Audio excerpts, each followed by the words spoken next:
the house down.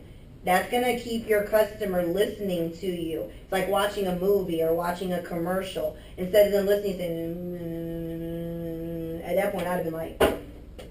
I don't even care if I was interested. Click. So what we're going to need for you to do, both you need to come down. You both need to have a photo ID with you, be it a driver's license or a photo ID. Either one's fine. That's just so that we know you are who you say you are and we can give you your airfare, okay? Also, one of you are going to need to provide a major credit card or checkbook, not a debit card. Now, Erica, let me explain that to you. Hold on just a second. It's not going to leave your hands. There's no exchange of money for your gift. More exciting. Erica, she can talk to me. She can interact with me. It's going to keep her listening. So monotone is going to lose them, okay, guys? They're probably at work anyhow, especially when we're calling them. So if they're at work focused on something else and you're in there, you're going, how likely do you think that it is that they're listening to you? Now, this was a show, though. Just add enthusiasm to your voice. It was really interesting. Okay, now, our area, as we have been actually really, really busy, and we've been booking up really fast. I do have some slots still available. One other thing, guys, add words to your vocabulary other than we've been really, really busy. We've been extremely busy with this. You know, this promotion is flying out the door. So in order to get you in here and to definitely be able to save a spot for you and your missus where you can get your airfares, what I'm going to need, Carl, is that you come down. Very, very, really, really, extremely, you know, it's overwhelmed, whatever, but words that are going to put you in their category, okay? For Friday and Saturday, of course, it would have to be a good time that's going to be conducive for both you and your wife. But Friday I have 6 p.m. and 8 p.m. and Saturday.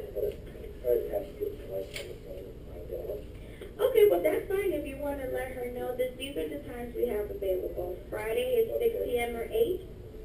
And if it's too close for her, that's understandable. We understand that you guys work hard. We also have Saturday, 11 a.m. and 1 p.m. on Saturday. And like I said, if you want to let her know too, as long as you keep your initial appointments, you still get your 2 round-trip airfares with the hotel accommodations with the gift package. Okay. So if you want me to hold Charlie, that's not a problem. Sure, I'll have you hold it. Okay.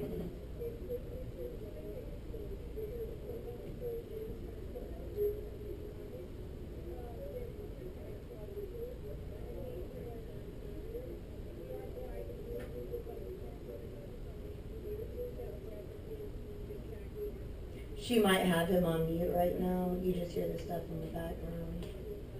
Because it's still Oh, okay, from everybody else. I was gonna say, if he was on mute, you wouldn't even hear the background Well, talking. that's what I'm saying. She doesn't, she might have him on,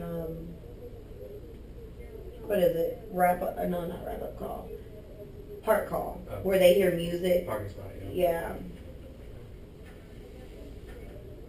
Because I mute mine. I don't even let them listen to music. I like to hear what they're saying.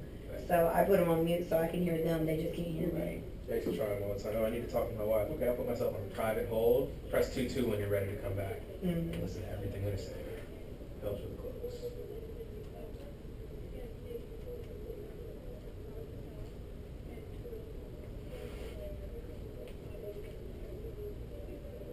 Hear Miss Gina in the background.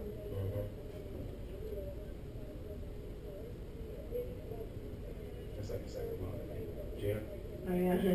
She's so loud out there on the floor. I can't say nothing. I'm very loud too. Yeah.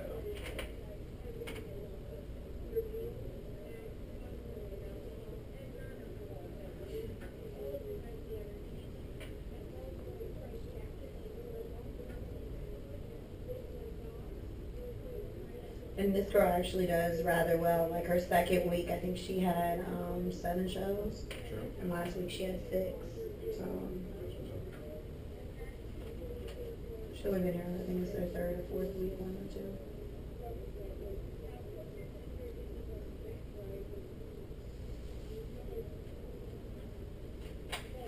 That's funny. Now I think about it, this is a perfect job for Gina.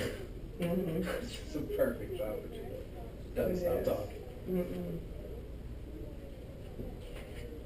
Does he come back? Okay, Saturday. Saturday. Saturday is the 28th at 11 a.m. Now, we do ask that you get there at least 15 minutes in advance, Charlie. Reason being is they are very prompt. So if you can get there around like 10:45, that'll be great to get you. On that particular part right there, I don't even tell them about getting there early, that we want them 15 minutes early. I just give them the 15 minutes ahead of time. We start at 11. I'm going to tell you, you need to be there by 10:45. That's when we start. If you're anything like me, you're late by nature. I'm going to be late to my own funeral. Trust and believe. They will lose my casket. Everybody's going to be waiting around, and they're probably going to meet me at the cemetery because the whole ceremony, I'm not even going to be there. So if they're anything like normal folks, if you tell me 5 o'clock, I'm going to be there as close to 5 o'clock as possible. Right. You tell me 4:45, I'm going to be there as close to 4:45 as possible. And guess what? I'm probably going to show up at 4:50, at 4:55. So give them that 15-minute window. Don't tell them we start at 5, but we asked you to be there. Miss Erica, it starts at 4:45, and do show up a little bit early because we start promptly on time. I'm going to stress that to you. So guess what? She's going to try to be there 4:45 or earlier. That way I know that you're there and I get paid for you being there on time. If they're late, you don't get paid for them. They might still tour them, but you won't get paid for them. Now, so Saturday the 28th at 11 is what we're going to, secure your gift package for that date and time in my system here.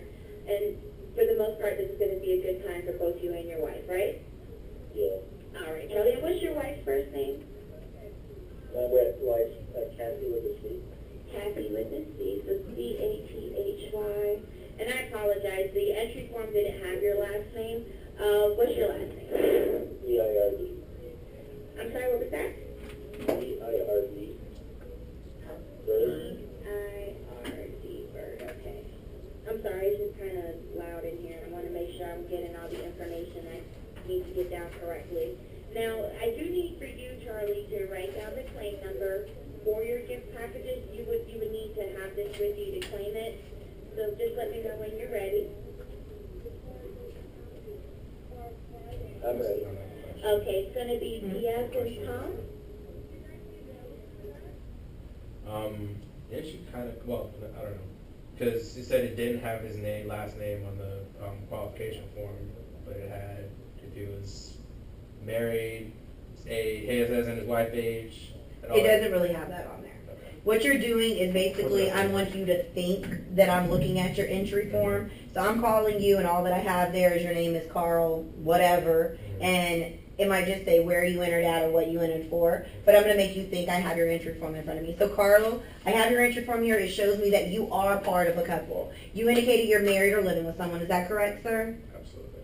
Great. I never just say married, because what if they're like the same-sex relationship or something like that and they can't get married? So my initial question is always, Miss Erica, I see here that you are part of a couple. You indicated that. You're either living with someone or you're married. Is that correct? It is. If you don't mind me asking you, Miss Erica, are you married or living together? We're married. Or she comes back and says, well, don't you have that information? That's personal information, Miss Erica. So it's a yes or no question. I just need to know, yes, you are married. No, you're not married. Yes, you are living with someone. Or no, you're not. Why am I asking you for specifically, are you married or living with someone? Because if you're living with them, I need you to show me proof that you reside together. There's easy ways to get around it. But you're just going to act like you have it right in front of you. And So qualifications are fact, not question, not argue, but you said that you are. Yes, T as in Tom, M as in Mary, F as in Frank, 310. Okay. All right, so you just need to write that down because you'll need that claim number to claim your gift. Now, I didn't ask, do you have any kids, Charlie? Yes, sir. You do? Now, due to, and unfortunately due to limited seating and insurance purposes, you don't have the facilities for children or guests. Would that be a problem for you and your wife? No, not situation. Okay, good for you. I have a 7-year-old, so, I know it could be a little difficult. I'm not there yet, but close. Now, if you do have any last-minute questions for us, Charlie, definitely feel free to give us a call back. I'll provide you with the toll-free number here. It's 866-960. Once again, do you still have your pen in your paper? 19